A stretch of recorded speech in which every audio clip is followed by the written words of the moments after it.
Imagine we are given a bunch of data points. Each point shows us the relationship between the size of a house and its cost. Now our goal is to find a line that best fits these points, a line that captures the underlying relationship between the size and the cost.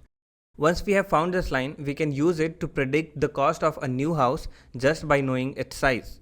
In this example, we only have one feature, the size of the house. But what if we have more features like the number of bedrooms, location, and age of the house? In that case, instead of a line, we will have a hyperplane in higher dimension.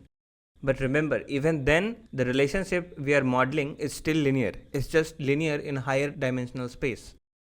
Now let's take a look at the equation of a line. Y equals mx plus c.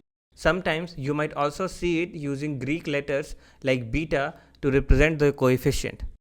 In this equation, y is the dependent variable. For example, the price of the house. X is the independent variable, like the size of the house.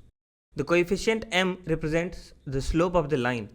A higher value of m means a steeper slope, while a lower value means a flatter line. The constant c is the intercept. It tells us where the line crosses the y-axis when x equals 0. Now let's say we have a bunch of data points for this problem. What we usually do is split these data points into two sets, one for training the model, one for testing the model. In this example, we use 70% of the data for training and 30% for testing the model. This is a common split, but it can vary depending on the data set and the problem. To start, we pick a random line. Then we measure the distance of each data point from this line. This distance is basically the difference between the actual value and the predicted value on the line. Next, we square each of these differences and take the average. This gives us mean squared error, or MSE. Our goal is to minimize this error by adjusting the line's slope and the intercept.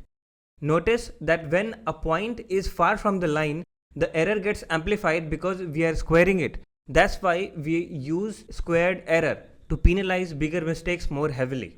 Once we find the line that gives us the smallest error on the training data, we then test the model on the test data to see how well it performs on new unseen examples. How well the model performs on this test data depends a lot on the quality and the quantity of the training data we used. Now let's formulate this mathematically. For simplicity, let's say we have only 5 data points to make it easier to visualize. First, we measure the error by subtracting the predicted value from the actual value. Here, y represents the actual value and the other y, which we call y hat, represents the predicted value.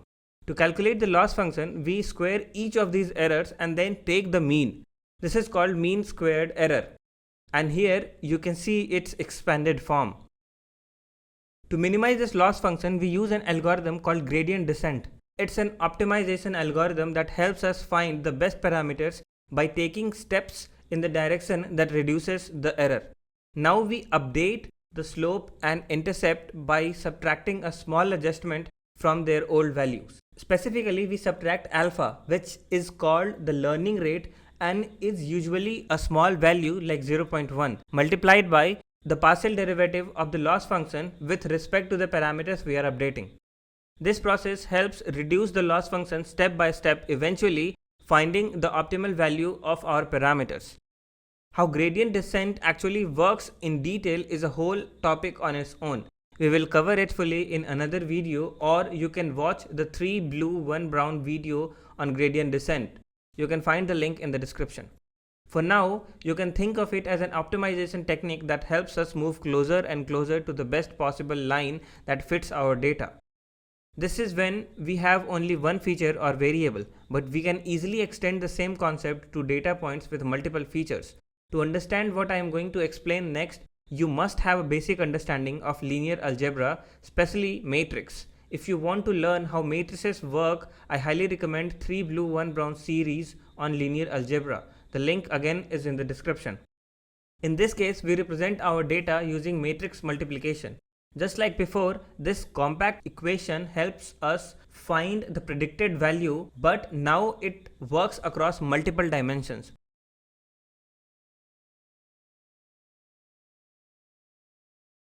The loss function is also similar. We will use mean squared error, but now it involves matrices to handle all the features at once. The gradient descent algorithm still updates the weights and the intercept. The main difference is that now the optimized weights form a matrix with one weight of each feature. The intercept C remains a constant just like before. Visualizing this in multiple dimensions isn't really possible, or at least not for most people, including myself. But even if we can't picture it perfectly, the underlying math stays the same. We are still trying to find the best combination of weights and the intercept to minimize the error and make accurate predictions. Now there's another way to reduce the loss function called the analytical method or closed form solution. In this approach, we take the partial derivative of the loss function with respect to each parameters, then set them equal to 0 and solve for the parameters. We can do the same for multiple dimensions as well, which gives us a formula to directly calculate the resultant weight matrix and the intercept. The big advantage of this method is that it gives us the exact solution for the regression line in one step instead of finding it iteratively like we do with gradient descent. However, this method has a major limitation.